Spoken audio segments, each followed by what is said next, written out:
Problem number 5. At open house, Mrs. Jacobson was visited by a total of 20 sets of parents from her 4 classes. Only 2 of the 22 students in her first period class had a set of parents who attended. Second period has 5 more students than first period and 3 more sets of parents at open house. Third period had 2 fewer sets of parents than half the number of students in that class. Fourth period had 25% of the students' parents show up, but this was still 1 less set of parents than that of second period. I think there's supposed to be an of in there. How many students does Mrs. Jacobson have in all 4 of her classes? So anyway, seems like a lot of information. So we need to get that organized, and I need to scroll down here and give us some room to get it organized. Okay, so let's make a table. All right, so we have a certain number of students.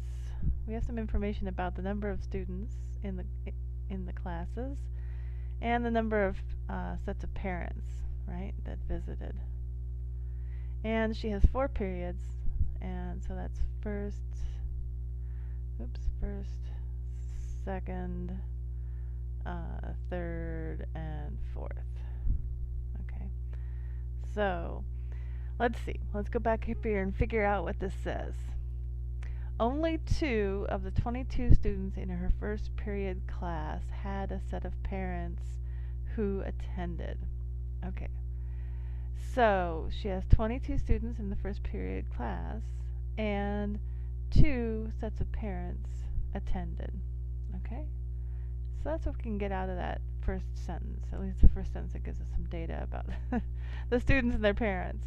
I guess we also know from up here we had 20 sets of parents total. So in the end, when we sum up all of these sets of parents, we should have 20, right?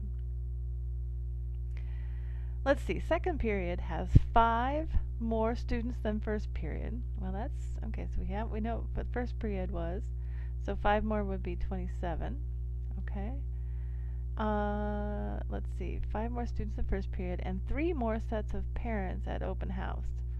Alright, so there were 3 more sets, so 2 plus 3 was 5. So that means that there were 27 students in the second period and 5 sets of parents showed up. Alright, third period had 2 fewer sets of parents than half the number of students in the class.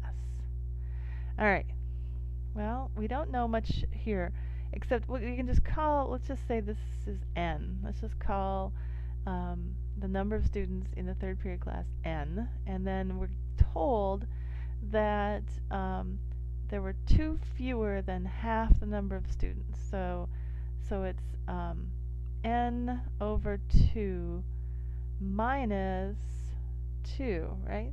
2 fewer than half of the number of students. Alright, so if we knew n, we could figure out the number of parents. So we'll just leave it in that form for now. Alright, and in fourth period, 25% of the students' parents show up, but this was 1 less than, let's see, this was still 1 less set of parents. Oh, I bet that meant than second period, okay. Alright, so 25%, so let's just call this m, and 25% of m is just a quarter, so we can say this is m over 4. And then we also know that, let's see, what do we know? This was still 1 less set of parents than the second period. And we know that second period had 5, so this has to be 4, which means what? That means that m has to be 16. So this has to be 16, based on the information that we have. So let's see here. Now we also know the sum of the parents that visited. We had 20 sets of parents total. So if we add up 2 and 5 and n over 2 minus 2 and 4, we should get 20. All right, so let's do that. Let's just write that out. I'll write it over here, I guess. 2 plus 5 plus n over 2 minus 2 plus 4 equals 20. Alright, so let's combine all these constant terms. I have a minus 2 and a plus 2, and just get rid of that. And then I have 9, right? 5 and 4 is 9. If I subtract 9 from both sides, then these will go away. That becomes 0. And then 20 becomes 11, right? And so that gives us n over 2 is 11. And so n has to be 22. Alright? Alright, well, it looks like that means that this is 22, and 11 minus 2, that means 9 set of parents showed up. Alright, so the question asks how many students Mrs. Jacobson has in all 4 of her classes. So now we know how many are in each period, so we can just add them up, right? So let's add up the ones place. That's 9, 10, 11. So that's 17. Carry the 1. 3, 4, 5, 6, 7, 8. 87.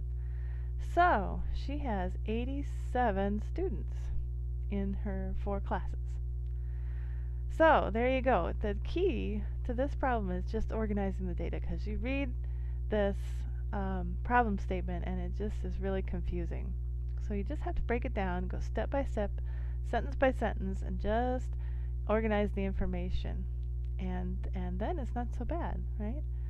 But yeah, the biggest thing is to get past being confused by what it says in words. And thank goodness math was invented, because if we did not have math, and then we would be totally confused. We'd have to deal with all these words, and sometimes words are confusing. But math, boy, math will set you straight. Math will sort it all out for you. So there you go. There's the answer, 87 students.